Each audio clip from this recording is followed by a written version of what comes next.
वादग्रस्त IAS अधिकारी पूजा खेडकर प्रकरणामध्ये केंद्र सरकारच्या वतीनं चौकशी सुरू करण्यात आलेली आहे। पूजा खेडकर पुण्यातील ज्या काशीबाई नवले वैद्यकीय महाविद्यालयामधून डॉक्टर झालेल्या आहेत तिथे देखील चौकशी करण्यात येते आहे।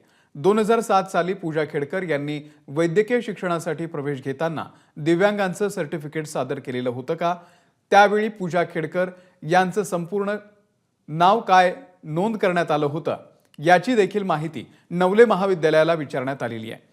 केंद्र सरकारमधील अतिरिक्त सचिव दर्जाचे अधिकारी या प्रकरणाची चौकशी करत आहेत आणि त्यासाठी पुणे जिल्हाधिकारी कार्यालयामधील यंत्रणेची मदत घेण्यात येते आहे।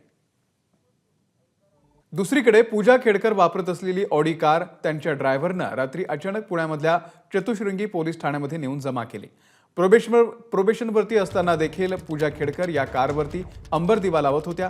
अनेक सरकारी कार्यालयांमध्ये जाताना त्यांनी ही कार वापरलेली होती, पण प्रशिक्षणार्थी म्हणून ही कार वापरण्याचा त्यांना अधिकार नसल्यानं पुणे पोलिसांनी कारवाई सुरू केलेली आहे। गाडीची कागदपत्र पोलिसांकडे सोपवण्यात आलेली नाहीत अशी माहिती देखील पोलिसांनी दिलेली आहे। तर वादग्रस्त IAS अधिकारी पूजा खेडकर यांच्या आई मनोरमा खेडकर यांच्या अडचणीमध्ये वाढ झालेली आहे। त्यांच्या बंगल्यावरती पुणे पोलिसांनी नोटीस लावलेली आहे। शेतकऱ्याला धमकावल्या प्रकरणामध्ये वापरण्यात आलेली पिस्तूल जप्त करू नये असं नोटिशीमध्ये लिहिलेलं आहे।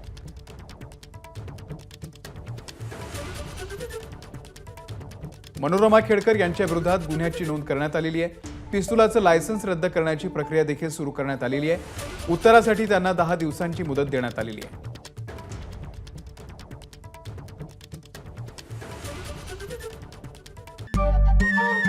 नमस्कार। मन सुद्धा तुझं ही एबीपी माझावरची वेगळीच मालिका खूप गाजली। हिचा दुसरा सीझन केव्हा येणार अशी अनेकदा विचारणाही झाली, पण आता प्रतीक्षा संपली। लवकरच येतोय सीझन 2।